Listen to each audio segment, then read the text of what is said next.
Welcome to another episode of the Federal Newswire Lunch Hour Podcast with your host, Andrew Langer. Well, hey there, everybody. Welcome to another episode of the Lunch Hour with Federal Newswire. I'm your host, Andrew Langer, and if you are listening to us wherever you find your fine podcast content, you can always watch us on YouTube. If you're watching us on YouTube, you can also find us on every major podcast platform that's out there, whatever your preferred one is. We ask that you leave a like or leave a comment, a review. You hit the subscribe button, and most importantly, you spread the word. Let your friends and family members and your family members' friends know all about the Lunch Hour today. Very excited to bring our guest on. His name is Noel Thomas. He's a visionary leader focused on eradicating human trafficking through innovative technological solutions. With a strong background in identifying organized crime and coordinating law enforcement efforts, Thomas is well positioned to make a significant impact in combating exploitation. His journey began with Operation Mobilization and Youth with a Mission, YWAM, where he witnessed the devastating effects of trafficking on vulnerable communities. Thomas's strategic leadership has raised global awareness of human trafficking and implemented effective intervention strategies. He founded Darkwatch, a pioneering platform that uses technology, that uses advanced data analysis and monitoring technology to combat trafficking and protect vulnerable populations. He's a Whitaker-published author. His book, Dark Traffic, offers insights into organized crime and advocates for practical solution. Through his work, Thomas continues to inspire others in the relentless fight against human trafficking. His dedication to justice and innovative uses of technology are central to this mission. Noel, welcome to the show. How did you get involved in this work in the first place? Oh, thank you, Andrew, for having me. So for me, this started as a child, and our family was walking in a flea market. My dad was with my sister, who was about 5 years old at the time, and I was 9. He got bumped by a lady, and when he looked down, he noticed that my sister was gone. So thankfully, he trusted his instincts. He ran towards the exit, and a man was walking out the door with my sister. My dad grabs my sister, and the man runs off. So as a child, that leaves a deep impression on you. Fast forward, I go and I see this firsthand in India. And I see this 14-year-old girl that's being trafficked right above a police station. The police are actually helping negotiate the sale and keeping things safe for these traffickers. Wow. And the quote struck me that all it takes for evil to prevail is for good men to do nothing. Sure. So this started a lifetime of counter trafficking. You hear these stories and people can quote statistics. And the thing about statistics is they just don't ever cover the real stories there. I mean, I'm sure that was an incredibly powerful experience for you. I mean, let's focus on that story for a second. What was your sister thinking? Do you know, as all of this was going on, what kind of conversations have you had with her about the work that you're doing today? Yeah, so she's a huge supporter. And, when I was releasing the book Dark Traffic, we talk about this story that we experienced as a family, and I wanted to make sure that it was okay with her to share this story. And she told me, you absolutely have to share this story because there's so many people that need to hear this message. And so she's definitely signed up to fight this evil. And then we had the opportunity of playing in a Christian rock band where we traveled all over the world, and we got to use that band as a platform to raise awareness for human trafficking. So she was able to turn her story into a platform for this. Let's talk about the problem, right? We need to dataize the problem. Yes. Talk about the sort of the scope of what we're talking about here, both globally, and we can talk about the hotspots there, but also bringing it back to the United States and both trafficking within the United States and folks who are being trafficked into the United States. Talk about the problem. So it's more than $150 billion industry a year problem. There's close to 50 million people enslaved around the world. And what's often missed in that statistic is that's a whole economy and business that's funding cartels, it's funding terrorists, it's funding organized crime. And so the more that we've gotten into this issue, the more that you see that this is a business enterprise on behalf of organized crime. And that's what we dive into a lot with the book Dark Traffic. But the average age of a victim being trafficked is only 13 years old. Wow. And the lifespan is often only another 7 years because of the trauma Sure. and inflicted pain on these individuals. Well, it's interesting because you talk about that situation with your sister, and I'm, of course, as a dad of daughters, I watch, I watched the movie Taken with Liam Neeson, both as a cautionary tale and the sort of the fear, but also the revenge fantasy that it is. Like every father, wants to make sure. But it's an environment in which you hit the nail on the head. Somebody is just grabbed and gone. I mean, obviously, we hear stories about, girls being induced into this, right? They meet somebody online, they're told to go meet them somewhere and they're pulled in. I mean, is that how these things happen here, or what are the sort of the stories that are out there? There's over 13 different lures that the traffickers will use for force, fraud, and coercion. Everything from the Romeo play, where they appear to be a boyfriend and lover of the target, and then we'll force them to actual violence, kidnapping. Sometimes it's out of survival, or they'll use drug addiction as another snare. And then, of course, you've got the crossover from human smuggling to human trafficking, and oftentimes the human traffickers will force the victims to pay off their debts for the smuggling by in sex trafficking or labor trafficking. So you'll see this fine line between human smuggling and human trafficking as a sourcing. The other thing is in war-torn areas, you'll see a lot of human trafficking come out of that and poverty. But it can take a lot of different faces, human trafficking. But maybe one of the most insidious is familial trafficking. And that's a huge part of human trafficking too, where parents will actually be the perpetrators of this crime. Yeah, I mean, that's, you hear those horror stories, certainly. I mean, and let's actually, before we get back to the sex trafficking, let's talk about two of the others that we mentioned, which is the labor trafficking, the slave labor issue. Because every once in a while you'll hear stories about someone smuggled in the United States to work as a slave in some rich foreigner's household here. It happens elsewhere around the world.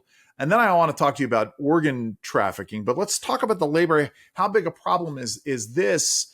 I would suspect that it's more, but I just don't know if it's a bigger problem than sex trafficking. But talk about that.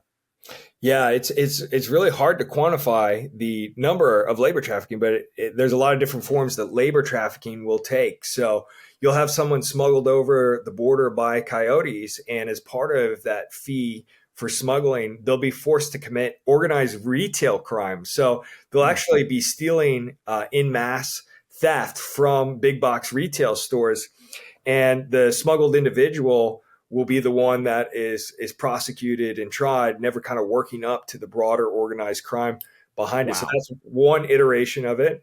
You have it coming into the hospitality industry and cleaning and that sort of thing coming into our hotels. You'll see it in agriculture, and you'll see it in a lot of different ways that this form of labor trafficking will take place. We even saw it recently in the news in a meat packing factory, these 12-year-old children that were being forced to work in these conditions. Something where I live, there was a big scandal, I want to say it was about 18 months ago, in which a dry cleaner, a big local dry cleaner, was found to have had all of this smuggled people working in the dry cleaning world, which is just, I mean, it's amazing to me on the labor side because, we hear about, and now big time in politics right now is the issue of nobody is illegal, which of course they are. But to talk about this as some kind of a victimless crime where there are people who are being forced here, this issue of legitimate slave labor, which, if we were talking about 150 years ago, you have folks who would be, loudly proclaiming themselves to be abolitionists, yet seemingly are championing the vehicles by which this modern slave labor happens. What am I missing here? Where is the disconnect? Oh, and also, I don't understand who the people are who are hiring folks like this. Do they not know? The meatpacking plant, they see the 12-year-old kids. Do they not know? They just think they're really small people. The dry cleaner, do they just think they're really small people? What kind of self-delusions are going on here? Yeah, absolutely. So a lot of corporations have looked, unfortunately, the other way, like the meatpacking plant. We saw that JP Morgan was hit with a $290 million fine for banking with Epstein, Days In, Okay.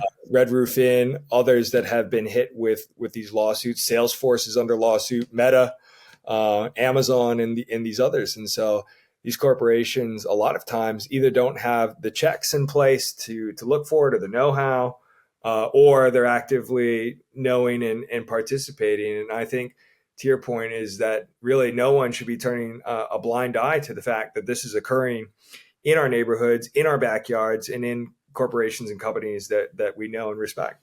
So here's the interesting thing. So I've done a little bit of work on blockchain policy, and using blockchain technology to solve a wide variety of problems. Now, I'm also not a fan of sort of international universal ID, but I sort of get why this would happen. But let's talk about blockchain. Is blockchain one of the technologies you guys would use to solve this? What are we talking about in terms of dealing with this? Blockchain has incredible opportunities in the future. We're more on the artificial intelligence and data analytics, but blockchain in particular for sourcing products, originating products, transparency in the supply chain, and how corporations operate, and even labor contracts, has some really incredible application for fighting this issue of human trafficking. And we think AI is a big part of this too. A lot of those that are that want to do something to fight human trafficking, they don't have modern tools. So it's often antiquated or manual.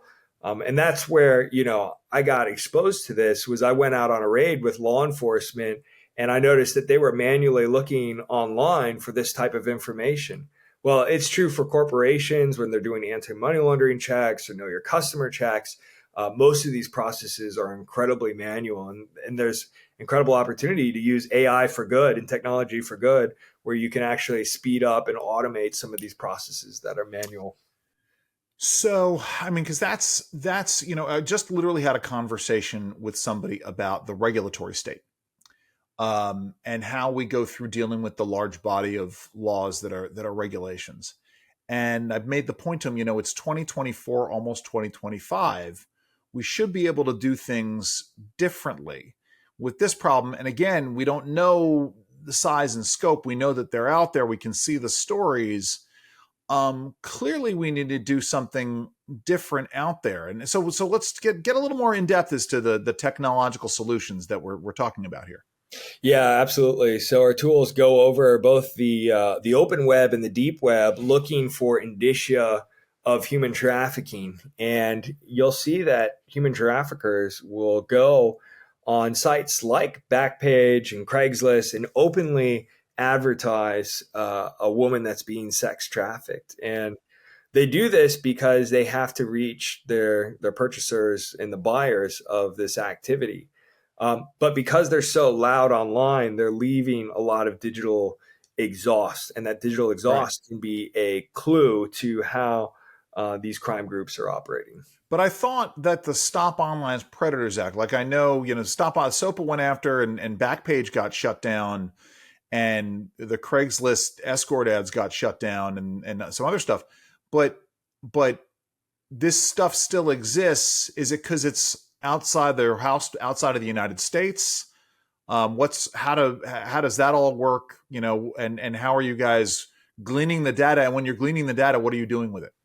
Yeah, so a lot of the mainframes do exist in countries like Cyprus and other parts of the world as a shielding mechanism. And when Backpage and Craigslist escorts went away, it splintered into a bunch of tiny escort sites. So it's been hard to kind of keep up with the volume of these offshore type accounts that are running this. And then when we collect the data, we simply provide it to banks. Banks then cross-check against their account holdings, and they'll look for matches under their Know Your Customer and anti-money laundering regulations. So that's one workflow. And then we also work with law enforcement to give them the data that they need as well. So how long has Dark Watch been out there? How long have you guys been doing this work? So we started out as Zero Trafficking in 2015, and we recently expanded our name to Dark Watch to allow us to not only tackle human trafficking, but money laundering and fraud and other kind of broad organized crime activity. But since 2015, we've been operating.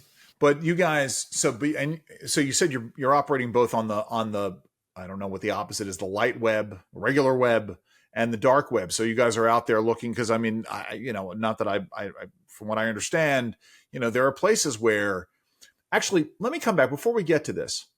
Is the question of human organs. I mean, how big a business is this one? Because, you hear stories about someone getting knocked out somewhere and waking up in an icy bathtub with, their kidneys gone. Does that actually happen? Or is this, or is it other things that are going on? Yeah. So organ trafficking is the hardest to identify, but we know that this happens in all sorts of marketplaces. Yeah. And then there's the traditional story where someone has a kidney harvested, but you might also have other people in third world countries as part of this smuggling operation where an organ is harvested in transit. Wow. Or as part of the payment for the smuggling activity. In addition to that, because there's a shortage of organ donors, this is a huge underground activity. Sure. That isn't often brought to light because not very many people are asking about the ethical sourcing of their organs. Interestingly enough, there are some for-profit innovations that are looking to grow organs and try attempting Sure. to use science to mitigate this particular. Yeah, we could brand them as conflict-free organs. Conflict-free, ethically sourced organs. Yes, there you go. Sorry, go ahead. I don't want to make a joke. This is serious. This is literally deadly serious stuff, but sorry, go ahead. No, but that's we have to start thinking out of a box as an entrepreneurial society of how we can use the wheels of capitalism to solve some of these hard problems like human trafficking and organ trafficking. I mean, obviously, you're having your adherents on both sides of the aisle in Congress. I'm sure you're finding your allies in the states as well. I mean, what are some of is there pushback you're getting? I mean, is it a matter of resources? What kind of help are you getting? What kind of pushback are you getting as you push through all of this? I think there's a lot of help with the litigation that's come down, the JP Morgan and all these cases. Now people are starting to become aware, hey, this is happening in my business. This is happening in my neighborhood. We need to do something about it. I think the pushback is a lack of resources. We've had a lot that was designated to the war on drugs and the war on terror. What a lot of people don't realize is that the drugs and the terror is often financed by human trafficking. And so they're all the same organizations, but they become siloed in how they resource make to solve these problems. And so resources has definitely been a constraint. And then just denial, this doesn't happen in my backyard. This doesn't happen in my business. This doesn't happen here in the US.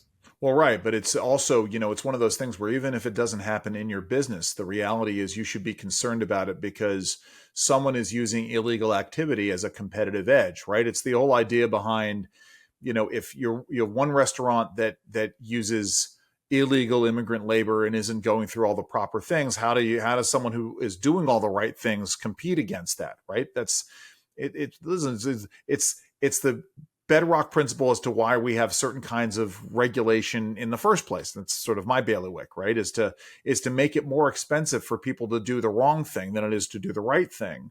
So one would think you'd be able to find allies in that way. I can see why it would be difficult. I mean, are you guys pushing stuff? Actually, I'm sorry, because it seems to me there's an opportunity here.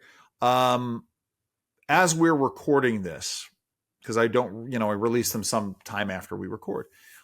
Just in recent weeks, the White House has announced a major push to deal with the fentanyl crisis. And it seems to me there's a golden opportunity for an organization like yours to work with these agencies. I mean, it's interesting because we have the whole of government approach. Mm-hmm. It's all part of this, which is, when this administration wants to do something and they have an ideological goal, they want to use every different agency for some aspect of it. It seems to me you might have some golden opportunities there. Just to put that out there. I mean, your thoughts on this, Noel?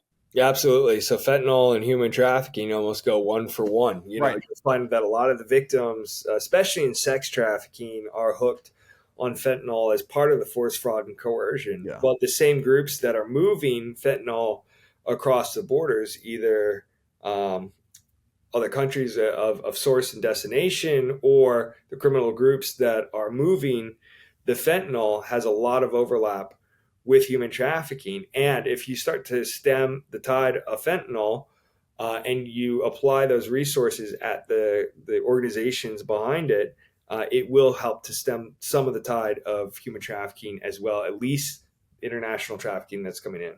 Sure. No, that makes sense. I mean, how effective are the see something, say something admonitions, right? We especially on the Northeast corridor between Florida and Boston, right there, you go into hotels and there are signs out there. If you see, here are the signs, places like, truck stops on the highway. If you see something, say something. How effective are things like that in terms of dealing with this?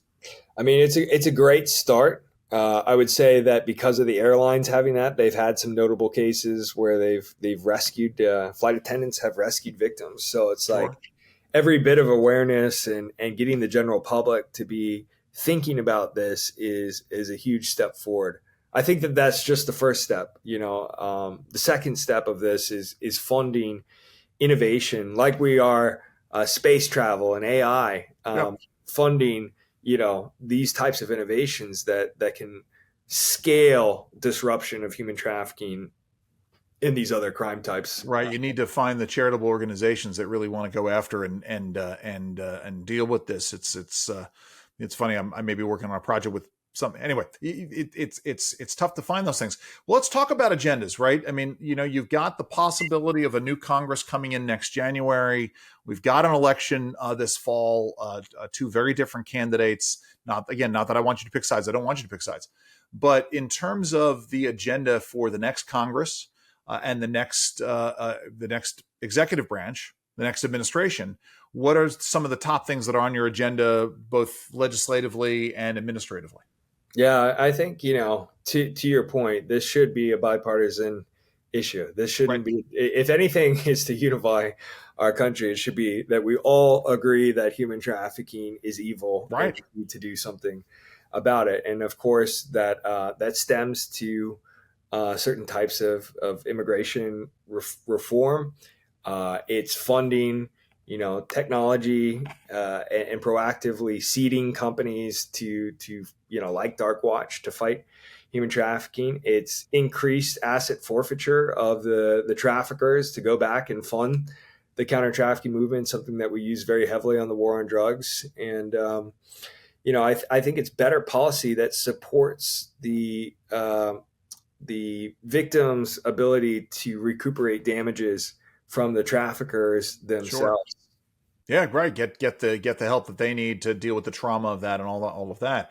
I mean, one of those things, right, where if we just had the Remain in Place program on the southern side of the U.S. border, right, you could do a little bit more thorough investigation as to who is where and who they are and their relationship to people around them. That's an aside there. So let me ask you this. So you came into this by doing Christian music. How long have you been playing music? I like asking my guests about their outside interests. Are you and your sister still playing music together? What did you play? Were you the singer? Talk about that. So I was the bassist. She was the singer. We have not played together recently, but we have been working on some other projects together. But I have dusted off the bass and am playing at my local church again as part of the worship band. And then kind of on the total flip side of that, I was the vocalist in a heavy metal band as well. So like a heavy metal band or heavy metal Christian band? A heavy metal Christian band. Nice. Okay, there we go. It's funny. I love music. I love music. I listen to all kinds of music all the time. But I have very little acumen for playing. And, there are folks who I would love to play the piano. I love to learn how to play the guitar. But I listen to the transformation of the bass as an instrument from about 1968 to 1982. And I'm like, something, if I could have been a bassist, because a funky bass and a funky bass line is just so amazing. I mean, did you have influences when you were picking up the bass, folks that you wanted to emulate? Oh, I mean, like Les Claypool and some of these other bassists and these, Flea and some of Oh the yeah, alternative absolutely. rock bands were just unbelievable at the time. And to your point, it's like you don't really realize how important the bass is until it's not there. Absolutely. I will tell you something. You go and pick up, I don't know if you've ever listened to it, but Chic's first album, Le Mm, Freak, mm, you listen to the bass playing on that album. Everybody Dance. So I do terrestrial radio now, and mm. I have been, for the first time in a very long time, given the opportunity to pick all my own bumper music. And it very heavily weighs on that sort of funk and funkified, and it's all about the bass lines. Carol Kay, who was, I don't know if you're familiar with Carol Kay from the Wrecking Crew, tells a story about how when Sonny and Cher showed up to record a song called The Beat Goes On, it was a very straightforward boom, boom, boom, boom, bass line. But Carol Kay, who is this amazing bass player that nobody ever knows who she is the one who did it with, inserted this boom, boom, boom, boom, boom, boom, boom, boom. And it's the hook that made the song what it was. But you're absolutely right. So anyway, so how do folks find out more about the good work you're doing, Noel? Absolutely. So darkwatch.io is a way to check out the work that Darkwatch is doing in the fight on the technology side. And then Dark Traffic just released this last week. It's number 20 on Amazon for organized crime, true crime stories. So Wow. Amazon, Barnes & Noble, any major book outlet, you can find the book Dark Traffic. And that's a great starting point to learn about how organized crime operates and the power of just one or a few people answering the call to Listen. All it takes, as you said, is for evil to triumph, is for a good person to stand there and do nothing. Do something, see something, say something. Noel Thomas, thank you so very much for joining us today. Thank you, Andrew. This has been yet another edition of the Lunch Hour with Federal Newswire. I'm your host, Andrew Langer. And again, if you're watching us on YouTube, you can take us wherever you go on one of the many fine podcast platforms that are out there. If you're listening to us on one of those fine podcast platforms, take a watch on our YouTube channel. Please go and check that out. Leave a like, leave a comment, subscribe, and please spread the word. Let everybody know about the Lunch Hour. Have a great week, everybody. Have fun, and please stay safe. This has been the Federal Newswire Lunch Hour Podcast, hosted by Andrew Langer. Check out the Federal Newswire's family of websites, as well as their social media stream.